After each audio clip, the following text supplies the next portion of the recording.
Alright, good morning, class. Good morning, ma'am. Again, good morning. Good morning, ma'am. So I would like everyone to welcome to our English class. And before we start, I would like to introduce myself. I am Teacher May, and I will be your English teacher for today. So for today, we will be talking about a story entitled Jack and the Beanstalk. Everybody, please repeat our title. Jack and the Beanstalk. Alright, but before we proceed, I have here a set of words that might seem unfamiliar to you while we read our story. So I want to help you to better understand what this word means. So let's start with the first one, everybody. Read. Beanstalk. Alright. When we say the word, or when we hear the word beanstalk, what comes in your mind? Are you familiar with this game? Yes. You're familiar with this game, right? Yes. Alright. In the Roblox, we have a game called wherein you can see a beanstalk seed. When we say beanstalk kasi, it is let's just see the meaning of the beanstalk behind this sentence. Can you please read it, everybody? Go. Jack planted a big beanstalk in the yard. So when we say beanstalk, based on the word big, you probably have an idea of what a beanstalk means because of the surrounding words planted, a big. So this is what the beanstalk looks like in a generated picture. So of course, a beanstalk looks like this. Are you okay? Do you understand now what the word beanstalk means? Yes. Alright. The second one is the very definition of the beanstalk again, a very tall plant that grows from a magic beans. The second word is the castle. So for us to better understand what the word castle means, let us have this sentence. Everybody read again. A giant is in a castle. Alright. When we say based on the surrounding words itself, we also have another key idea based on the word of giant, of course. A castle is a big house. The third word is enormous. When we say enormous, let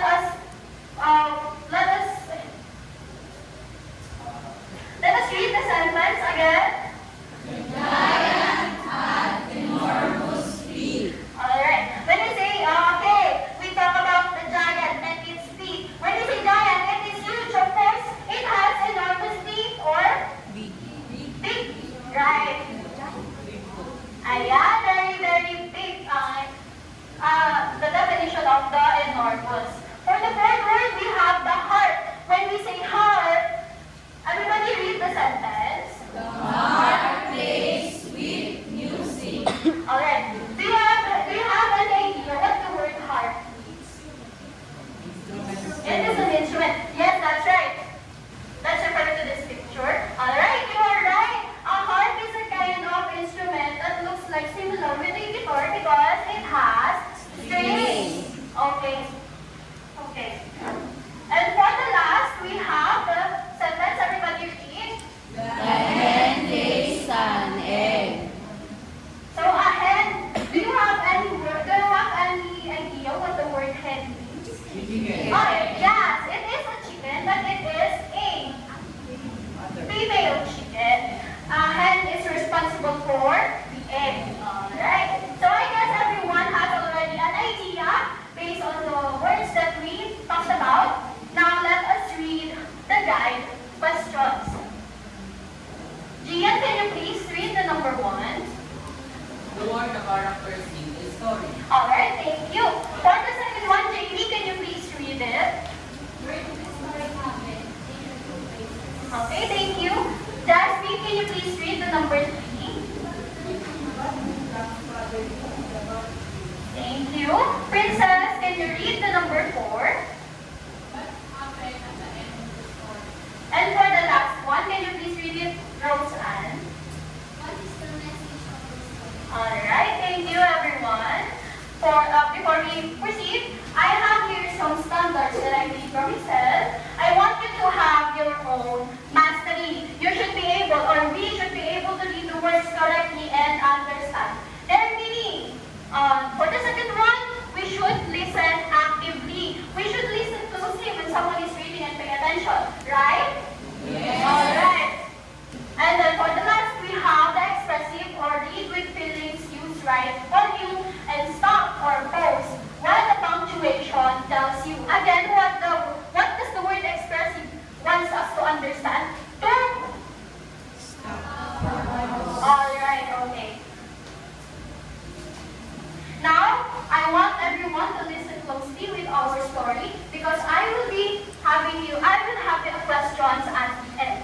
Alright, everybody, please read the title again.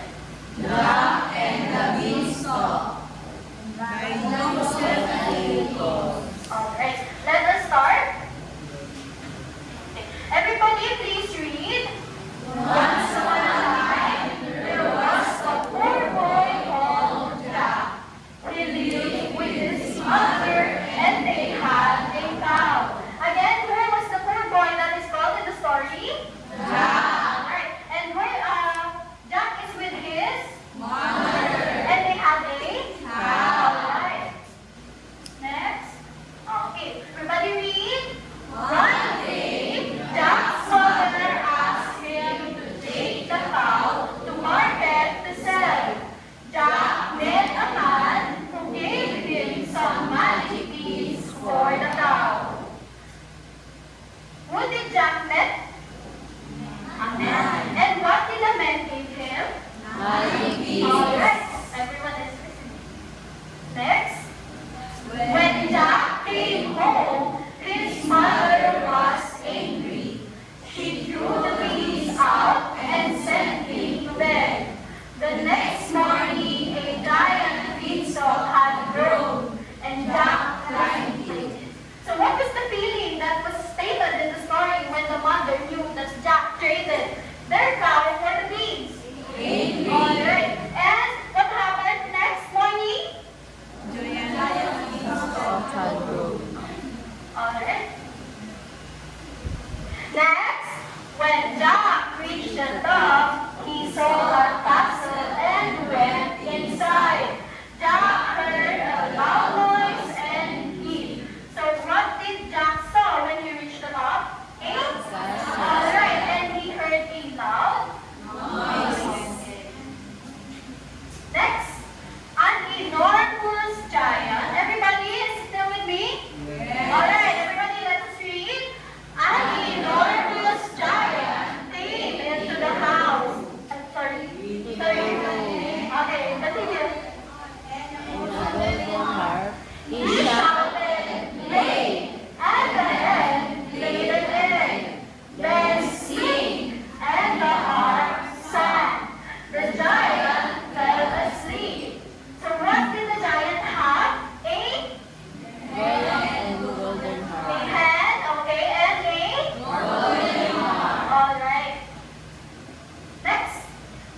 Jack took the hen and the harp. The harp shouted, and the giant woke up. So what did Jack do with him? The hen and the harp. And the harp? What did the harp do? Alright. Next, he chased Jack down the beanstalk. Jack shouted, "Help!" Jack's mother came out and shot the beanstalk down with an axe. So what happened to Jack when he stole the hen and the heart? He was being, alright, he was being chased by alright. Next, the giant fell to the ground. He was never seen again. Jack and his mother lived happily ever after. So what happened in the giant at the end of our story? Alright, and he was never seen again. So now that we are done with our story, I want everyone to go back with our guide questions and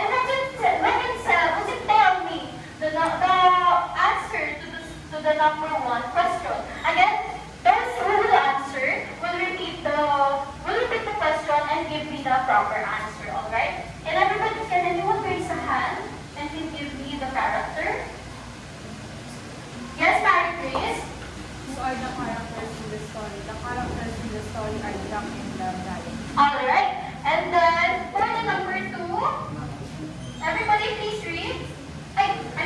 Everybody can raise a hand. Oh, yes, Daryl. Where did the story happen? Name the shooting. Jack's house and the giant cat. Alright, that's right. Then number 3, let us have. Alright, yes, Hannah? What did Jack's mother do to the magic beans?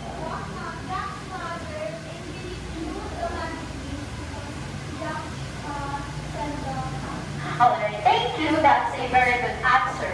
For number 4. So what happened at the end of our story? Yes, Princess? The story ended because Jack ducked the beanstalk and the giant fell on the ground. Alright, that's correct. I see that everyone is listening well. And for the last one, what do you think is the message of our story? Yes, Jamaica.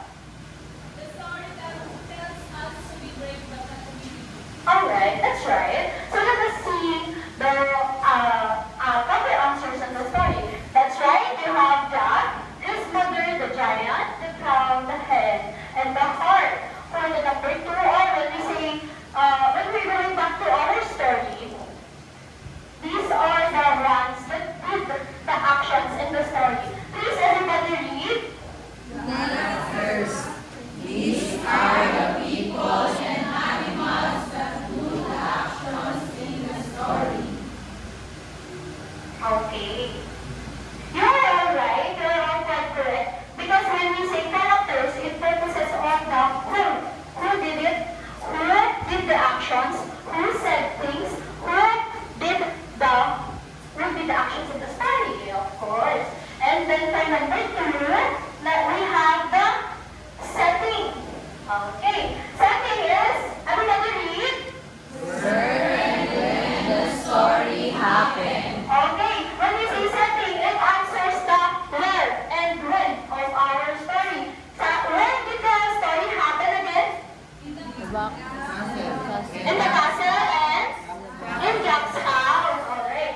And then for the third question and the third and fourth question are connected to each other because they talk about the events. When we say events, it has the beginning, the middle, and the end. So when we go back to the story, what did Jack's mother do with the magic beans? We will see it in the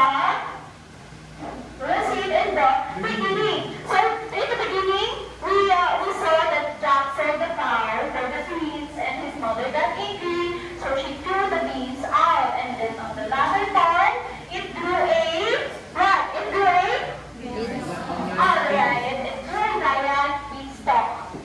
And of course, it has the middle, or what happened in the climax part.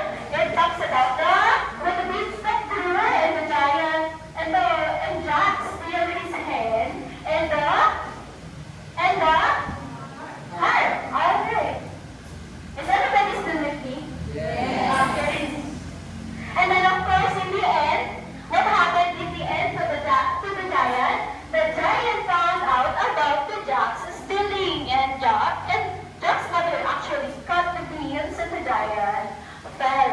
So that's what sums with the event. Event talks about the what in the story. When we talk about the characters, it talks about the who, right? Yes. When we talk about setting, it talks about what? Where? Alright. And when we talk about events, it talks about? Okay. Everybody read?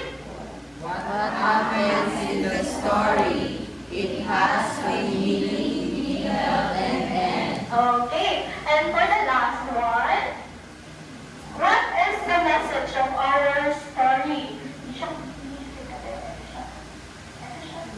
Theme. Okay. This is theme.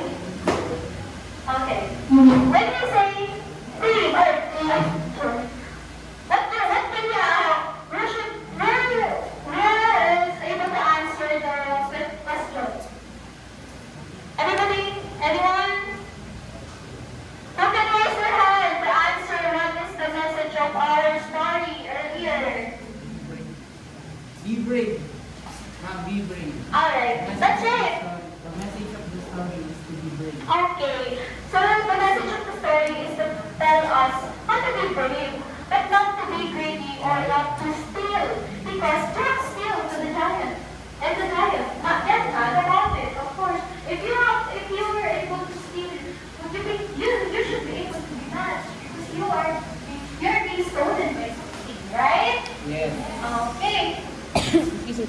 So theme for the last, we have the message of the lesson of the story. So again, the theme talks about the lesson. So if we are able to simplify it, the characters talk about the who. The setting talks about the when and where. The events talk about the What? what. And the theme talks about the Message. lesson. Or the lesson or the message. That's right. So again, that's what sums up of the elements of the story. And they are the ones responsible for us to help understand the story. Everybody please read the importance of the elements of the story. Help us understand the story. Okay, so that sums up of our discussion for today. I am your teacher May, and if there's no clarifications, no questions, I would like to reiterate the elements of the story once again. We have the Characters. everybody. Settings.